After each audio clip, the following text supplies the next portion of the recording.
হায় হায়, কেমন করে এলাকাবাসীদের কাছে আমি আমার মুখ দেখাবো? বিয়ে করি নাই, স্বামী নাই, কিন্তু পেটে সন্তান চলে এসেছে। হায় হায়, এলাকায় কেমনে মুখ দেখাবো?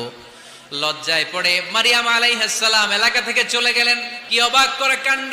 বাচ্চা ভূমিষ্ঠ হওয়ার জন্য, বড় হওয়ার জন্য 6 মাস 7 মাস লাগে নাই, পেটে বাচ্চা আসার সাথে সাথে বাচ্চাটারে বড় করে দিয়েছে কে?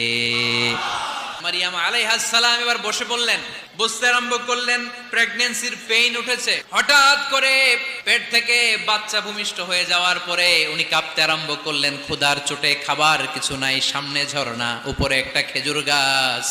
সাইয়েদনা ঈসা আলাইহিস সালামকে কোলে নিয়ে মারিয়াম আলাইহিস সালাম মনে মনে ভাবে, হায় রে, কেউ যদি একটু খেজুর পেড়ে দিত, এই ক্ষুধার মুহূর্তে আমি খেজুর খেয়ে পেটের ক্ষুধা নিবারণ করতাম। রব্বুল আলামিন মারিয়ামকে উদ্দেশ্য করে আয়াত নাজিল করে দিলেন, হুজ্জি ইলাইকি বিজিযআইন নাখলা। এর মানে হচ্ছে মারিয়াম, কেউ পেড়ে দিবে না, একটু